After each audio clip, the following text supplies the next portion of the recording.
Good morning, Dual Coast fans. Welcome back to another powerful episode of Dual Coast Podcast. I'm your host, Dan Skoka, joined by my West Coast co-host, Russ Rogers, joined by an amazing guest this morning, Dr. Remina Panjwani. Dr. Remina, thank you so much for being here this morning. We really appreciate it. Thank you for having me. Of course, of course. You know, after reading your bio a few days back, I just feel like, wow, this is an impressive woman, which I knew when I met you in San Francisco at our June's conference. It was absolutely amazing. So to be able to spend a little bit of time with you was fantastic. And to have you as a guest on our podcast is absolutely amazing. So thank you for coming and being a part of Dual Coast. Yes.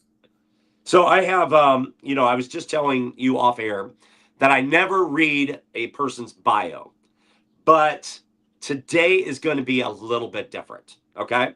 Because I'm going to read a portion of it because I want to do you justice, Dr. Remina.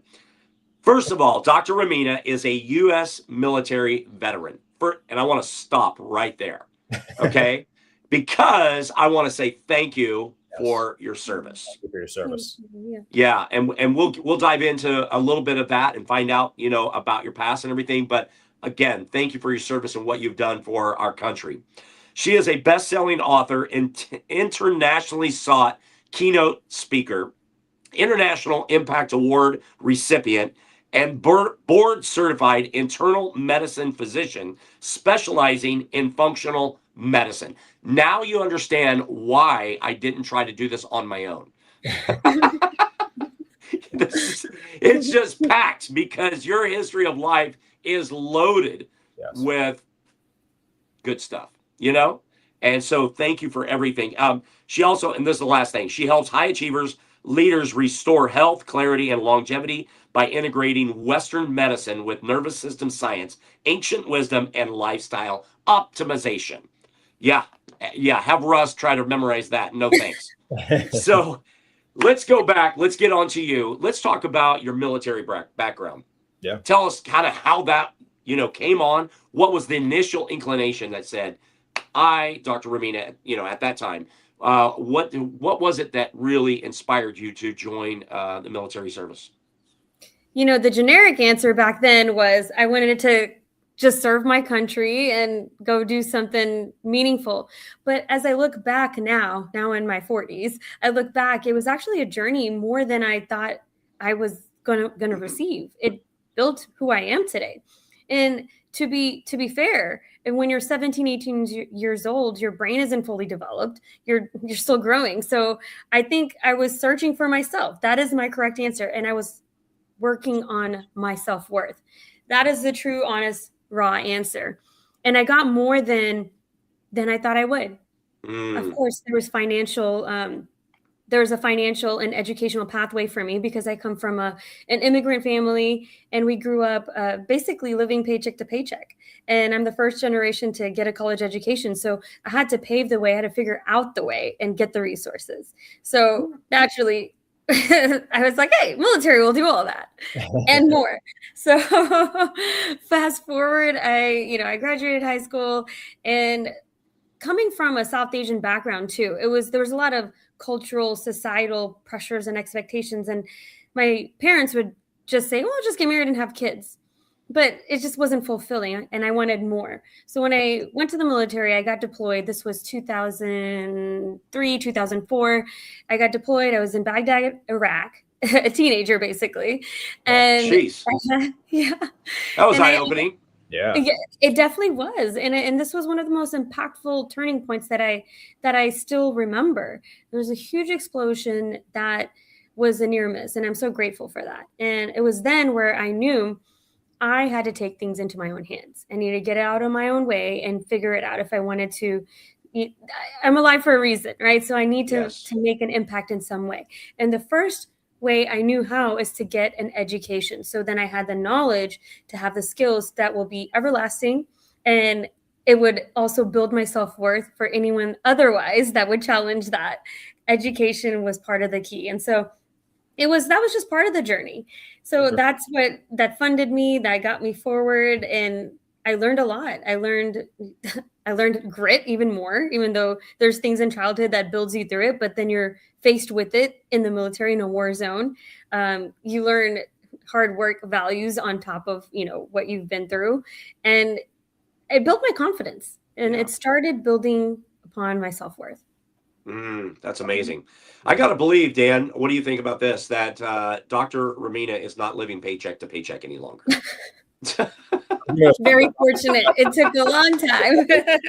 Hey, a lot of hard work, right? It paid off. Yeah. So, those hard times back and then taught you some life lessons to help you and the military to help you with where you are today. Absolutely. And even a broader mission to change the trajectory of my family. That was also something I didn't want to continue. You could call it generational trauma. I didn't want to continue that. Yeah. Wow. Outstanding. Yeah, that's amazing. Dr. Remina, were you a physician in the military also? No, I went straight from high school, enlisted. Yeah. Wow. Yeah. Wow. Interesting. I want to get into the medicine aspect of things a little bit. So quick question for you here. You talk a lot about the root cause medicine of things. So instead of just symptom management, what do you think conventional medicine misses most often today when people are told that their lab results look normal, but they still feel out of it? They don't feel good. They feel terrible, tired, achy, things like that. What do you think we miss in conventional medicine today? Oh, I see that so frequently. A lot of my clients, and having practiced on both sides, still practicing on both sides, I get to bridge that gap. And that is when we're in medical school, when we're in training, conventional system teaches you it's a reactive bandage approach. It's helpful for certain things like stroke, heart attack. Absolutely. You want that bandage approach. Sure. But there's a big gap when you look at root cause. You're looking at symptoms as itself, as diagnosis in conventional medicine.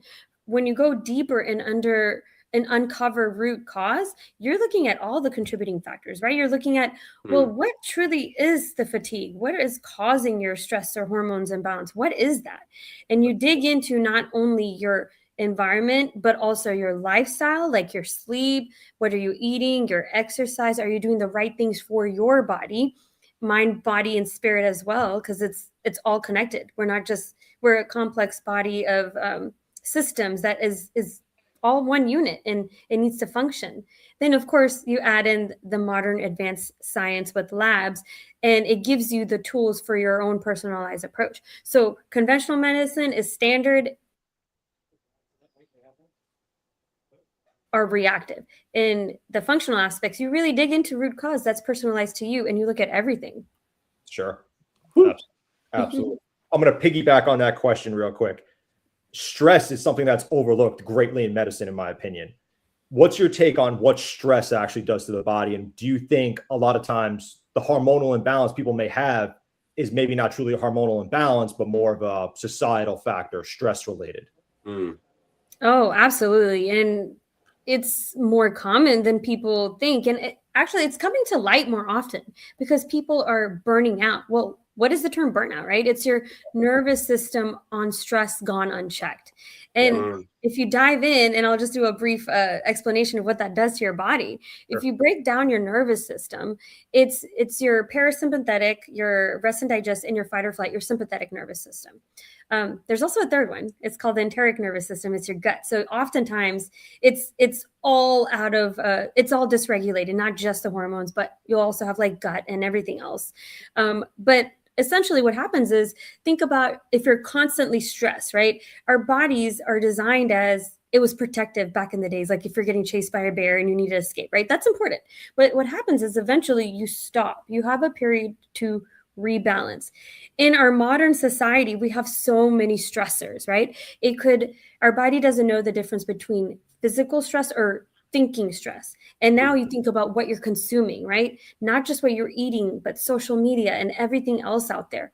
That's a stress because your body will interpret it that way. So say you're thinking you have maybe underlying trauma, or you're a stressful relationship or a job. And then on top of that, you're eating processed foods, or you have some underlying inflammation and there are certain foods that trigger it. throw in scrolling, doom scrolling, all that, it's a stressor, right? So going back to that nervous system, there's so much adrenaline and other imbalances and neurotransmitters that help, but then gone unchecked long term, it gets imbalanced. It gets you to the fight or flight response. And specifically, there's something called cortisol. In functional medicine, you can actually measure this. And cortisol, what it does is if that's elevated, you don't want to do anything else, right? You don't want to stop. You don't want to digest your food, your hormones, your sexual drive, everything goes out the door. So what does that do in terms of symptoms wise, right? You get brain fog, maybe your blood sugar's off balance, and then you start noticing a change in weight.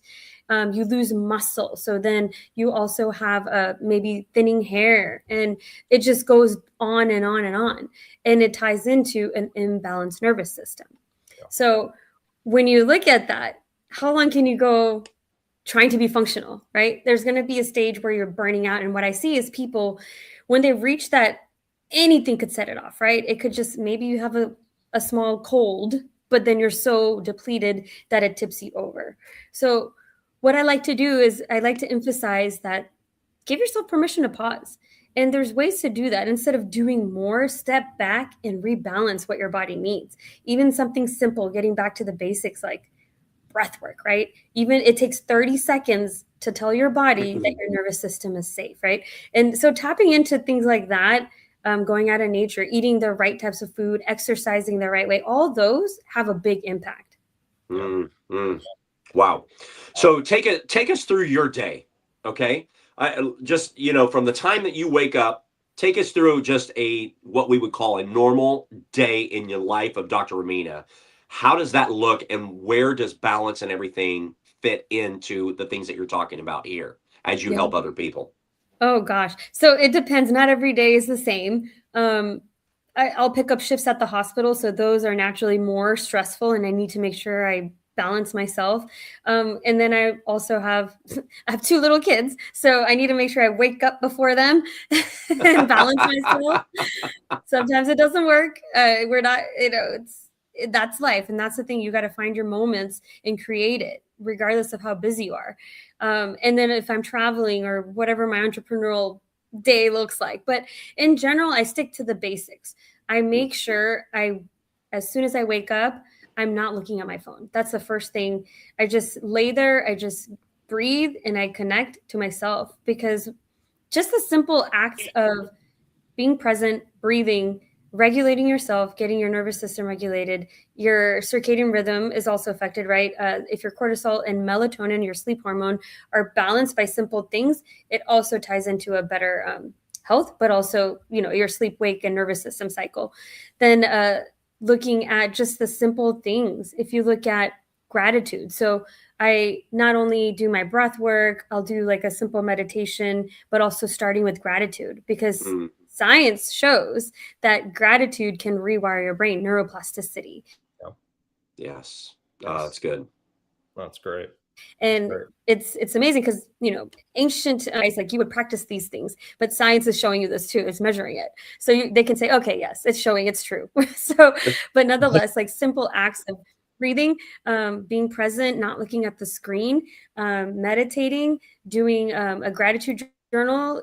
Those are just the simple things that help me get set for the day. If I don't do it, then I'm just, I'm all over the place. And if that happens, then I just find moments throughout the day to recenter and do that. Just even breath work or just a simple guided meditation. I have an app if there's something that my mind is too busy. I don't have any stock in this, but it's a free app. It's called Insight Timer, and I take it with me wherever I go. I also, I love sound healing. Sound therapy is amazing. There's also lots of data that shows that it adjusts your brain waves. And so if you do whatever the technique you want, the key is to regulate yourself. And there's things that you can add in throughout the day should you have missed, the morning thing. And then I make sure when I get back into bed, I decompress and regulate myself before bed too, because those are the 2 peak moments that I like to tap into. When I wake up and before I go to sleep. Everything else. So what does it do for somebody that immediately picks up their phone? What does that do to them right out of the gate, what tone does it set for their day?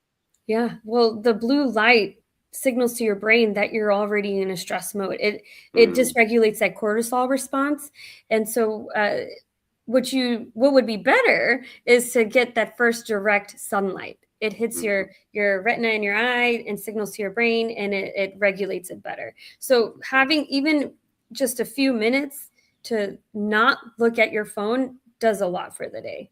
Yep. Yep. Love that. Yep.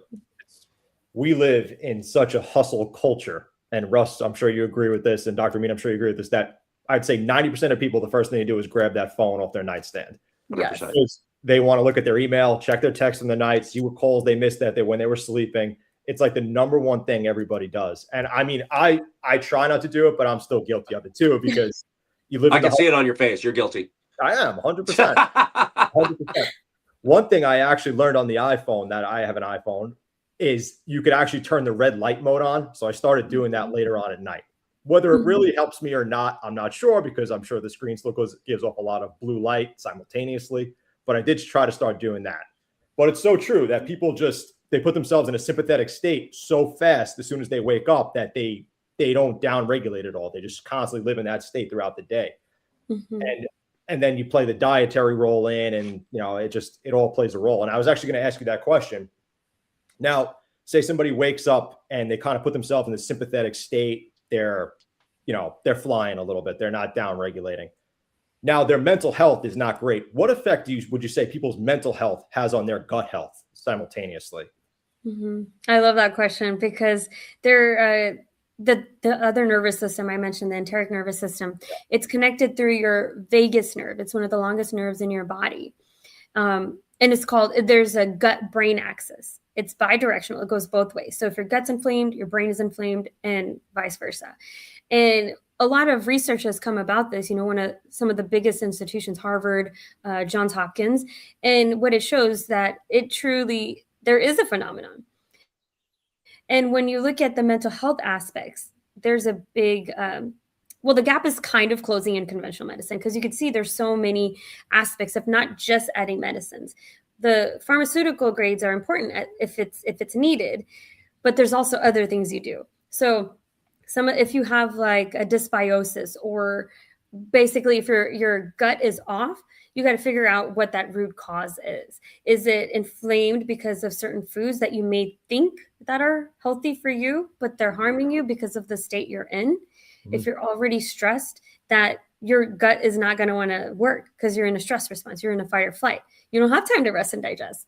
So if you look at the foods that you're eating, some of the three common triggers of food intolerances that I've seen, especially in the United States, because I would say overseas, especially Europe, it's cleaner. Like you could eat wheat and grains and it's fine. But if you're here, I see a lot, and it shows that you have the common triggers like gluten, so wheat, dairy, and eggs.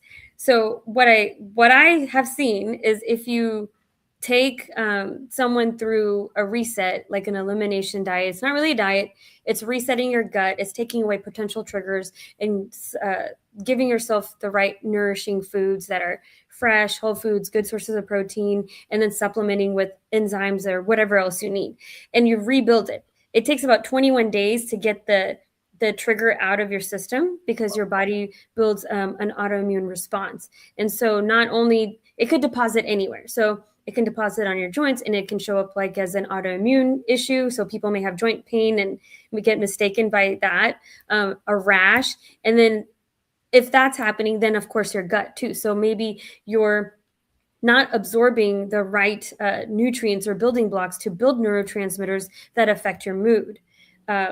That's just part of it. But then if you look at, if your blood sugar's not regulated, well, you may get, true word, hangry. But like there's so much that goes into it, like anxiety, depression, whatever you want to label it. But there's a root cause, and that's a gut-brain axis. So when you look at the data, if you combine the lifestyle and get to root cause, you can either de-prescribe pharmaceutical medicines, or if you're not on it, you get regulated. And a little other something else I want to chime in is plant medicine is coming forward. And I know in our current state, we don't we're moving forward to more openness in that, especially in mental health and in PTSD, because it's been shown how it restructures your brain and it can help you long term. So I think that's also something to look out for, is how plant medicine will eventually start adding more therapeutic options. Mm. Yeah. Wow. Amazing. It seems like there is, we're in as far as mental health, we're like at an all-time high, and it seems like more people are addressing, the mental health issues. What is it? Why do you think that we're in such a state here in America with mental health issues? Why is that? Well, I think there's still a stigma. It's getting better. Like before, you would just get labeled, oh, you're having panic attacks, you have PTSD, let's do this pharmaceutical medicine. And that's the bandage, which comes with side effects. And maybe if you get just basic tools, but it's better than nothing, but it goes deeper. There's more to get to root cause. There's so many different modalities. And sources. If you know about it, then the more educated you are and aware you are, then you're gonna look for those answers and get the help you need.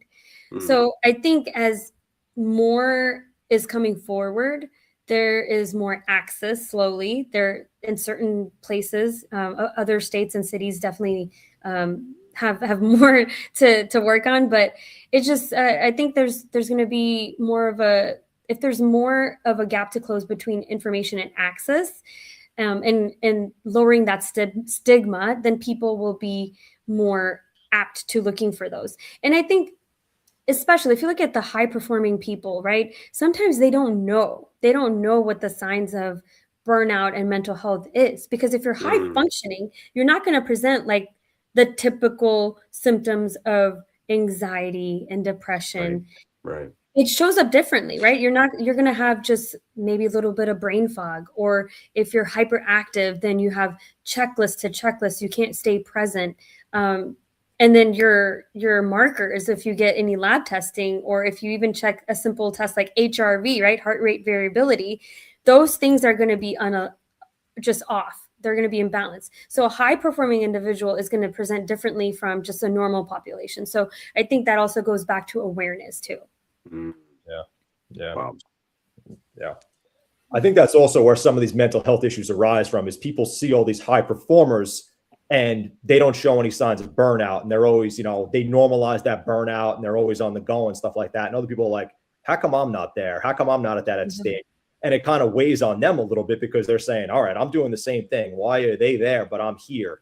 And they keep normalizing that burnout. But, also what you see might not even be true, or might not even be real. And other people take that into account, like, wow, like I'm doing everything they're doing. How come I'm not at that stage? Yeah. And I think that weighs on a lot of people. And I hate to say it, but I think social media is a big part of this too, as far as like mental health issues to nowadays. And I mean, it's hard to normalize, because what you see and what's actually happening could be two different things. And a lot of people believe it though, and I think it kind of weighs on them.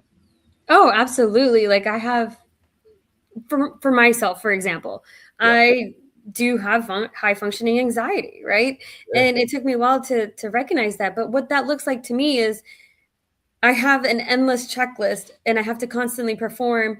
And I've done it for years. I've done it because lives, like if I'm in a life or death situation with a person, like I need to function. I need to push things aside and then get back to it. But what it looks like now on a normal day is I could be at the park with my little boy and I'm trying to be present and like maybe be there, whatever he wants to do in his little toddler mind. But in the back of my mind, I'm like, okay, I have to do this. Did I do that? Do it, and then it's like not able to settle down. And I have to break that pattern. I have to make sure take the effort to be present, because the present moment is all we really have. And that's right. Kids are going to grow. Whatever you have in front of you, that moment's going to be gone until you're present. And that's the time that you have, the memories that you have. So having the reframes, having the tools to figure out what you need, because if you fuel your cup, the things that fill you up that are important, that actually gives you better longevity in the long term as well. And it goes back to putting more into your cup. And that's why I block out time to make sure I go do something for myself every day. If I get to go do like an hour-long yoga class, I will do that. If I get to go hit the weights at the gym, or just simple walk outside in nature and just be present.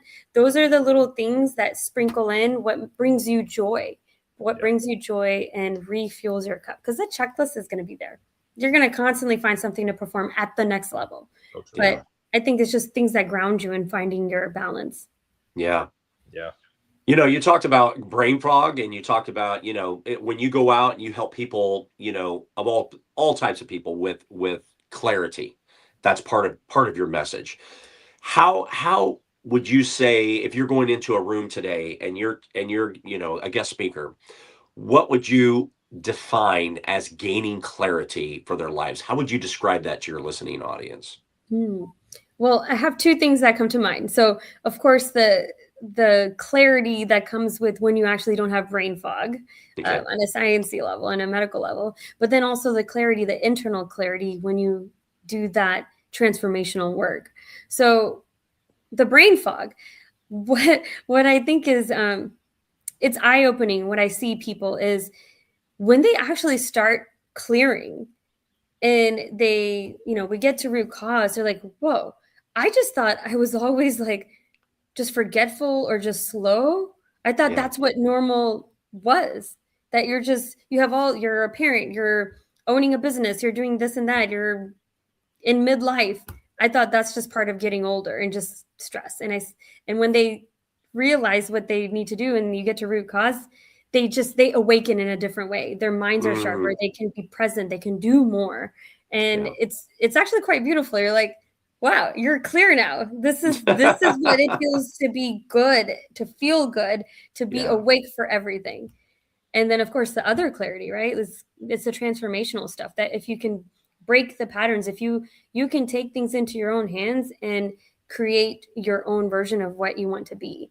And so that's a different type of clarity. Yeah. Love that. Yeah, that's great. Love that.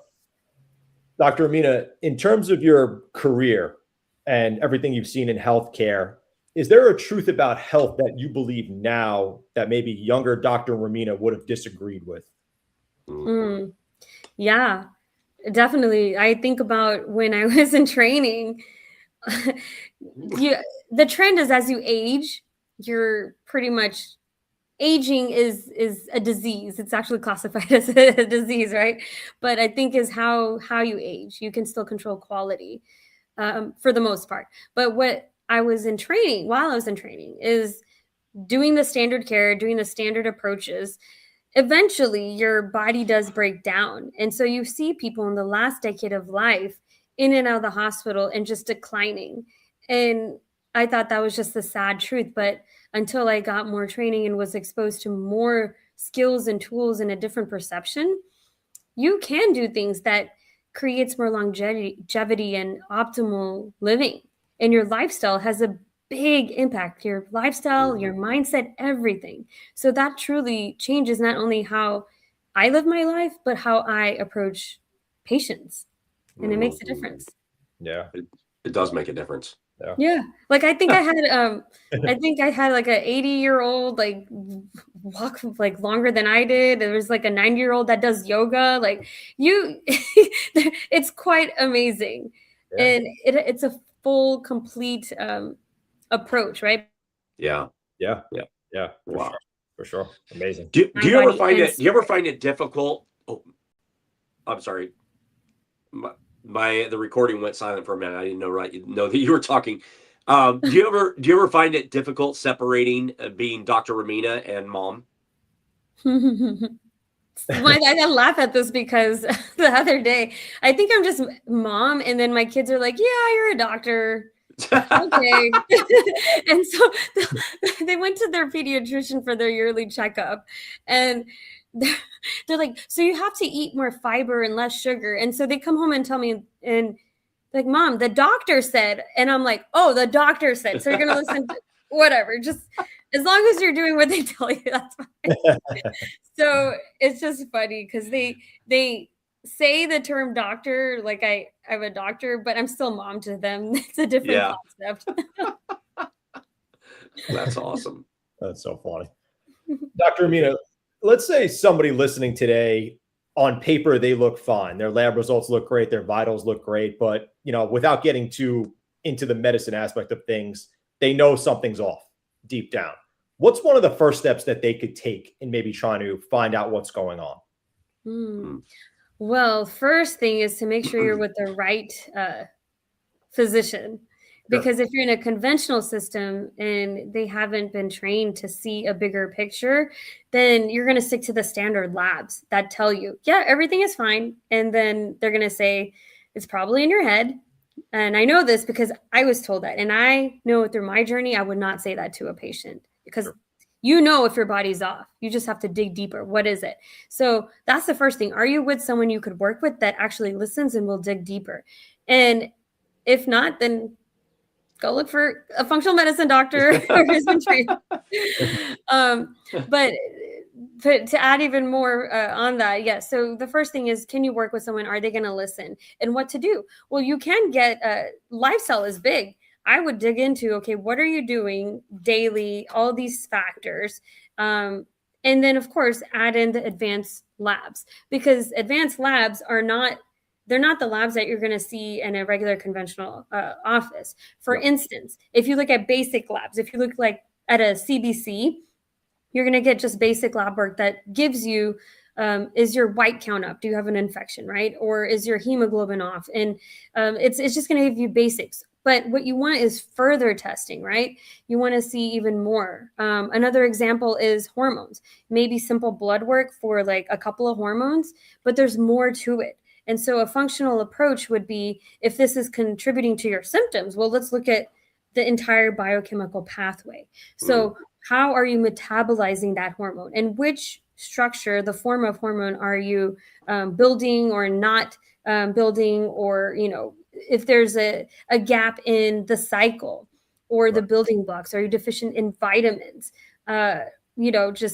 There's so much to the picture, and it's not just one snippet in time. So having a full advanced lab panel would give you a big picture as well. So you combine best of both. You get the labs as well as dig into your lifestyle. And that would help you get to root cause over time. Yeah. Because typically, if you go for a well visit, your physician's going to get a CBC, going to get a BMP on you, and maybe a thyroid panel. Exactly. And a limited thyroid panel. Yeah. Exactly. And then, you still say, listen, I feel like this, and this, but all those lab work, that lab work could easily look normal on a lot of people, but there could still be a root cause down there that they don't look at. And I think vitamin deficiency is something that's completely overlooked because, and I mean, even personally, I actually found a physician that does that kind of stuff, but personally, like, it took me a while to find a physician that will look at those type of things. Yeah. And it's not an easy find for anybody listening. This is not something just simplistic that a lot of doctors will do, or a lot of physicians will do. You have to kind of seek this out a little bit. But I think it's something that's completely overlooked from a nutritional standpoint, things of that nature. You agree vitamins are something that's overlooked on panels. Oh, for sure. The most common vitamin deficiency I see is a vitamin D3. Yeah. And that it shows up, and it's important with so many pathways, right? It can affect your mood, your immune system, your hormone. It just taps into everything, your brain, memory. It's simple, and it can mask if it's, missed. It can mask itself with symptoms. So that's just one of them. And then, of course, like the B vitamins, if you're absorbing them. And it brings me to like the food that you eat today.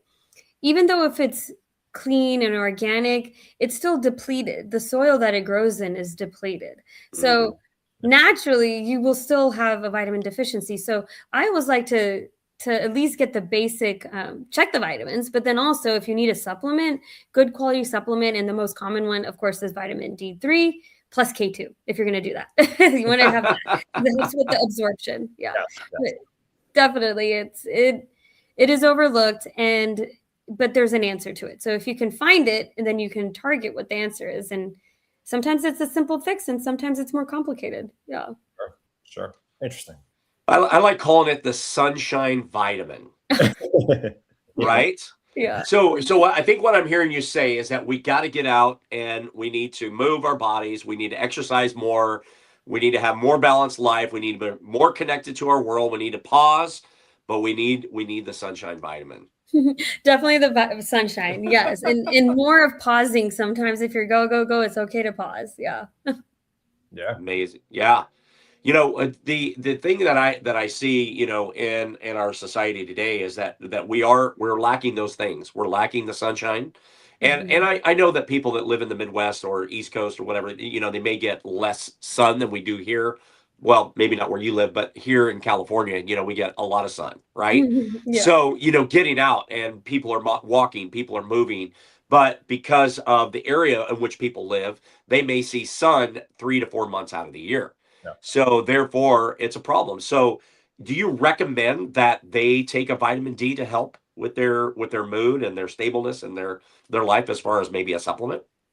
Sorry, it cut out when you were saying it paused for a second, right when you were saying when people in the Midwest. Okay. So for those people that live in the Midwest or the East, maybe they get a little bit less sun and they're lacking that vitamin D. Do you recommend taking a vitamin D or some type of supplement to help them with their moods and with their balance throughout the day?